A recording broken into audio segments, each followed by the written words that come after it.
Hey everybody, I hope you've been doing well. I hope that you have been remembering to produce and sustain good, healthy thoughts inside of your brain. I hope that you've been remembering to maintain good, healthy thought patterns, and I certainly hope that you've been remembering to remind yourself to slow down a little bit and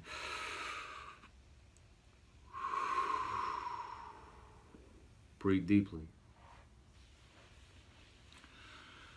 So, the topic of this discussion will be regarding fear, primarily associated with individuals who are afraid they're going to have a life sentence of permanent depersonalization or derealization. It doesn't matter if you have one or the other or you're experiencing both simultaneously.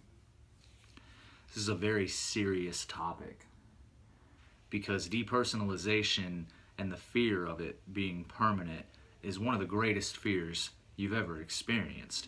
And unfortunately, the only people who can relate to this fear are a small minority group, and that's the people who have previously been in it or people who are currently in it. Now, I understand that there is a great deal of responsibility when it comes to talking about this condition. There's a lot of people out there who are afraid and very, very concerned about the condition they're under. And there's a lot of information out there. You can find anything that is going to tell you this is how you get out of it. This is how you get better.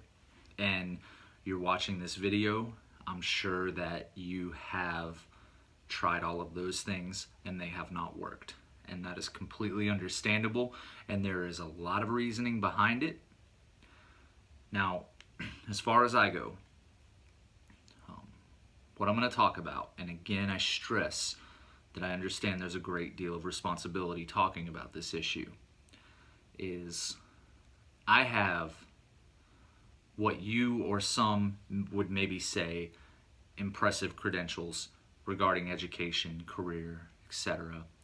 But my biggest credential with talking about this video is a very lengthy stint that I had with both depersonalization and derealization, along with intense anxiety and very intense panic attacks. Now my stint was way longer than the average person's should have been. And after I recovered through it, I went back to living my life. And years later, I decided to return to the scene of the crime. And I started going out to the internet and reaching out to people who had it. And then I went to YouTube and started reaching out to people who had it. And over the course of the past few years, I've had the privilege of being able to speak to hundreds of people who have had derealization, depersonalization, or both simultaneously, along with anxiety and panic. And some of them had no anxiety or panic with their depersonalization or derealization. Although it is believed to be that anxiety is a very large component to why depersonalization persists, but that's still open for interpretation because scientific research, at least at this point, can't give any validity to that, although it is pointing toward that direction. Now, when we talk about scientific research, a lot of individuals complain that there's not a lot of research scientifically on depersonalization, and there is.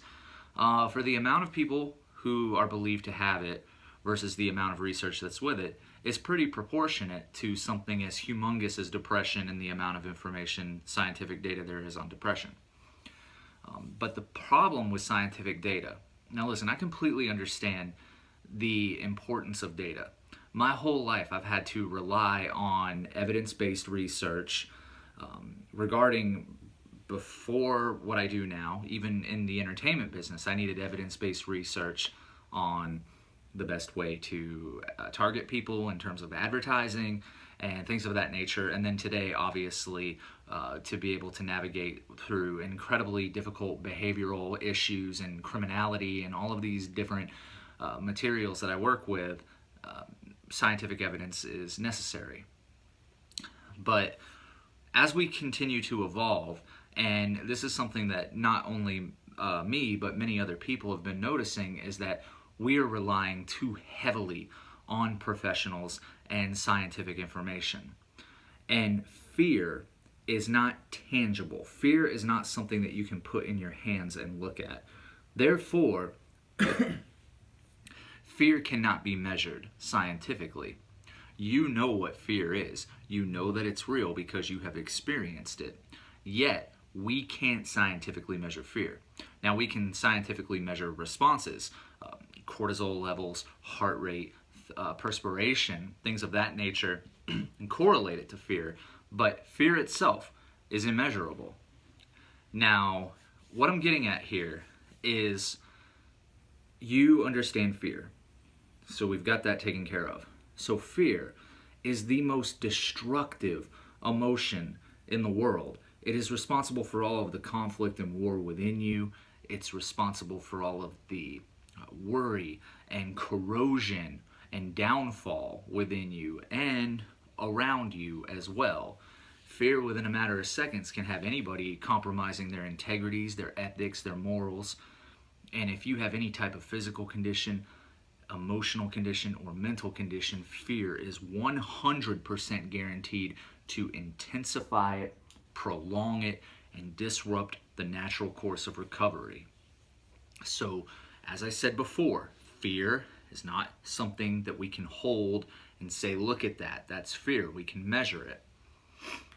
So, that being said, I believe that there are ways, sure-proof ways, that everybody can get on the road to recovery. The problem is it's not measurable and it's not outsourced information that you can go out and get. We are becoming disconnected with who we are within. Now I'm going to toss a word out, and before you turn the video off, hear me out, because there are several, in fact probably hundreds of different interpretations of this word. But one of the biggest components to your recovery is going to be spiritual strength. And by spiritual strength, I am not talking about holy moly Jesus Christ. If holy moly Jesus Christ is your spiritual strength, wonderful. But the will that is within you, what you connect with, how you connect with the world and nature around you, or the gods above you, whatever your spirituality is. Spirituality is one of those, it's another element that is not tangible and something that we cannot measure. But there is definitely a mind, body, spirit connection. And I believe through the hundreds of people that I've talked to that the mind, body, spirit connection has been disrupted or it is currently broken. And it is fixable.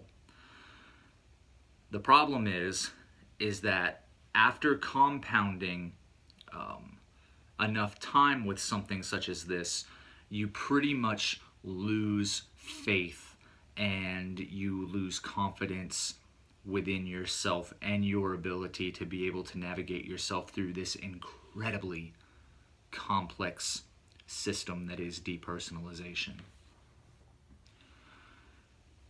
So as we move forward, and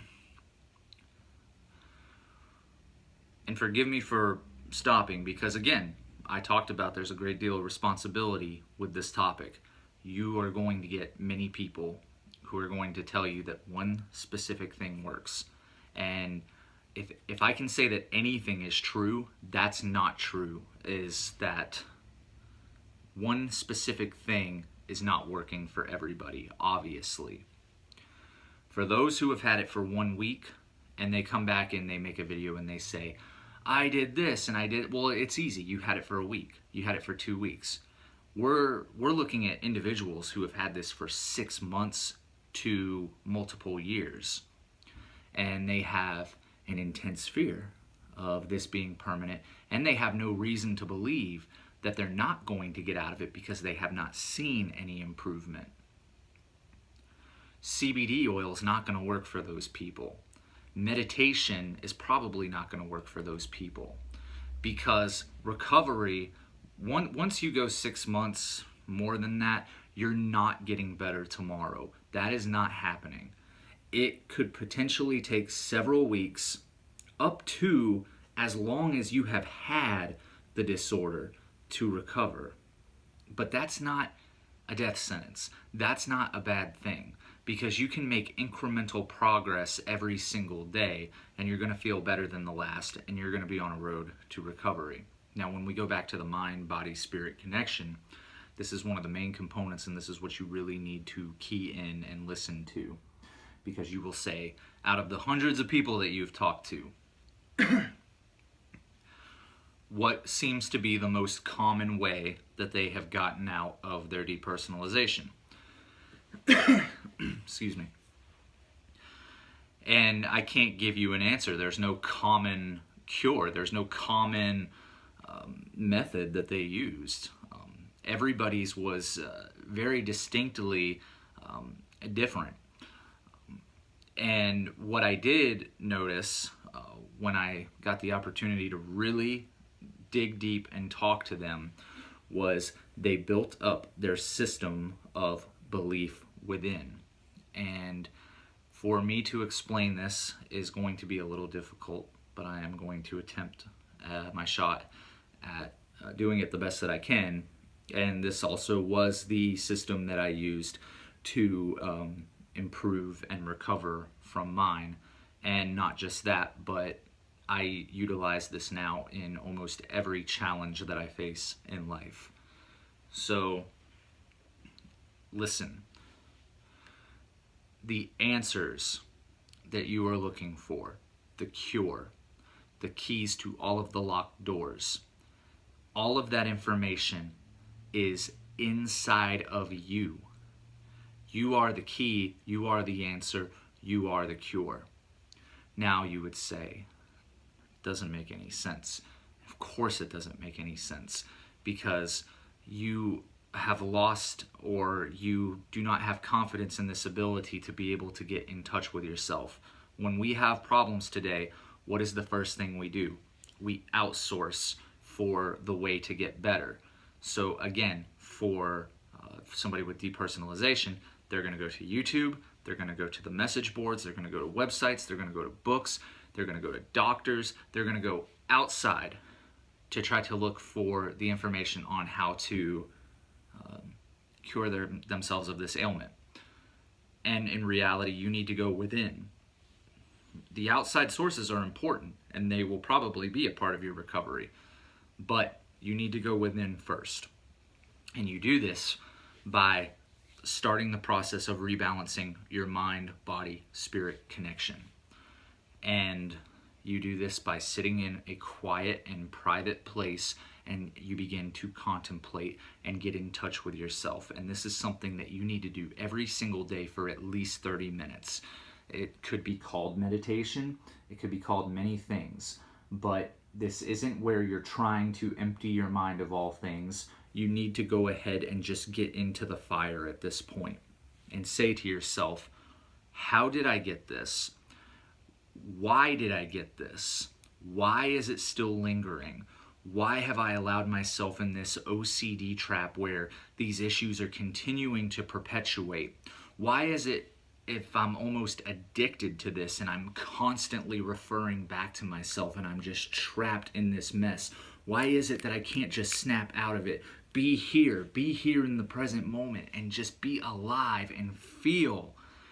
These are the questions you need to ask yourself, and then you need to provide the answers for yourself, because I don't give a shit whether you believe it or not.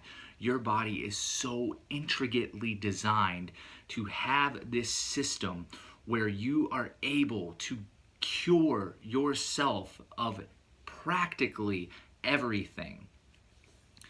And you can get to this state where these answers naturally come to your brain. Whatever you want to call it, your brain, your heart, your soul, your spirit, it will guide you to where you need to be if you bridge the trust with yourself and you strengthen that and you strengthen the faith within yourself. You can get that back. And you do that by quiet contemplation. And when that happens, these answers and methods, these are specifically designed for your individual needs. That's why people who have just out of the blue decided to take CBD oil, It wasn't that that just happened by random chance. They listened within and something compelled them to take that route. Just as the person who did the paleo diet or the keto diet, or the person that realized exercise was going to be the important component, or the person who said, now's the time to go to outsource. Therapy seems like the best thing for me to do, or the person who said medication is the best thing for me to do. There have been 1,000 different methods that people have used in order to get themselves out of this. But the one common element out of all of this was they listened to themselves and allowed their spirit to guide them to the truth, to the information that they needed. So for example, with me, the first 3 years, 24/7. The next 3 years, my body was like compelled, and I got in touch with myself to go toward medication, chemical medication. A lot of people are against that, but it gave me the strength and the energy to be able to get out there and take step 2, which was solve the issues. Now I can get out there and actually do this. And each step fell into place the more I listened to myself, and that's what's going to happen if you do it and you sincerely make a dedicated effort to applying the information and what you feel in where to go with this.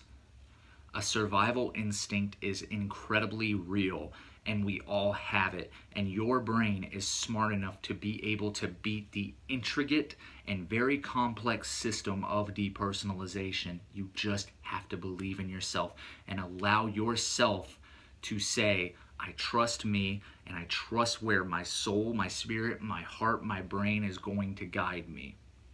Because the more you go to the outsource information, the more you're going to be confused. And as I said earlier in this video, you try all of these things, none of it works. Now it's time to go within and find out what you truly need to get in touch with yourself, to connect with yourself, and to reestablish that the bridge between where you are right now and faith.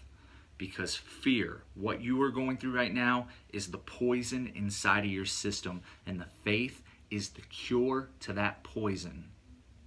So when these answers come up to your head, where you feel you have this intellectual, just knowing gut instinct of how you need to tackle this issue, you need to make a sincere, dedicated effort to sticking with it every single day. Will it be better tomorrow when you do that? No. And it's not going to be better next week. That's the hard part, because then you're going to want to quit. And it may not even get better within a month, but I will tell you this. If you strive really hard, let's say you're at 0%, that's what depersonalization feels like. It feels like the absence of everything. So 0 is the absence of value. You start at 0. I'm sorry, allergies are insane, pollen's everywhere. You start at 0, and you make a very sincere, dedicated effort that tomorrow, all you got to do is get to 1%, and then you start compounding progress. Now, it's just like interest. The more you compound, the more it's just going to continue to grow at a faster rate. So if you can make it to 1% tomorrow, even if it takes all of your energy and all of your will, and you manage to put yourself in a state to where you felt in the moment, alive and in everything for a second, just 1 second, that's 1% progress. That is humongous progress. And each day it's going to get a little easier because you're compounding progress. And yes, there is going to be a day where you walk around and you're like, whoa, I'm in the moment, I'm here, everything's great. And you're immediately going to contrast that with how you felt, and you're going to have a crash. That happens. That's called a bad day, and you're going to learn to navigate through that as time goes by too.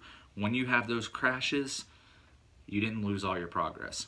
And you may have like a 3 or 4 day crash, but you can easily get right back up to there because you've already compounded so much progress. Have faith within yourself and really trust and believe yourself that you know where to take yourself, and you do this by quiet contemplation inside a private place where you can really connect to the spirit that is within you. And you need to continue to do this until those answers come. And I suggest grounding by sitting on the floor, actual real grounding, not getting in a comfortable chair or anything of that nature, just sitting on the floor or lying on the floor and just contemplating what is and what will be.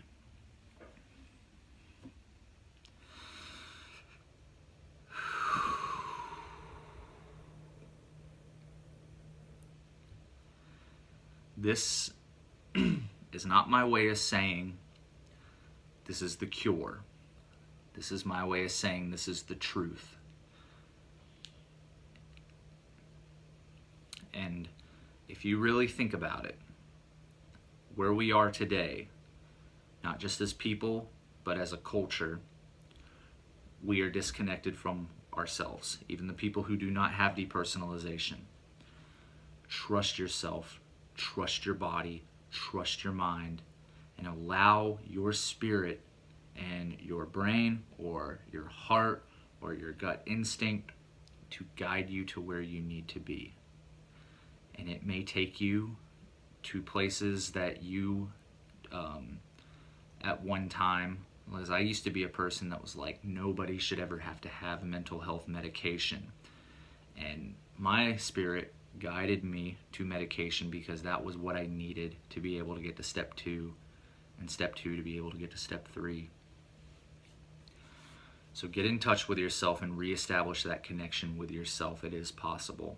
It may take a little bit of time, and I completely understand why you would have no faith or trust in yourself right now, but you have to get that back. You have to get the confidence back, because your spirit right now is in inferior mode, and it needs to be to be able to get it back on track and in progress. You need to turn it into a superior mode. So I wish you the best in this journey, and I hope that you are able to truly listen to what I just said, because the outside world there, all they're going to do is just say, all right, let me see what I can do for you. But if you go within first and then you go to those sources, then it turns into collaboration. It's not you expecting somebody to tell you what to do. You're going out there advocating for yourself and bridging everything together. So I've said all I can say about depersonalization at this point in terms of how to recover. And I will always be, well, until the volume gets too high or there's entirely too many emails. But until then, you can catch me on email, Facebook, Instagram, and never stop learning about this, and never stop going within and learning about yourself. Everything that I said should bring you to a point of recovery, and I wish you the best. But most importantly, and this is the last thing I'm going to say because this is the most important thing in the world, reconnect with yourself and trust yourself. Trust your mind and trust your body, that it's intricately designed to be able to get you through these complex problems. Believe in yourself, and I will talk to you soon.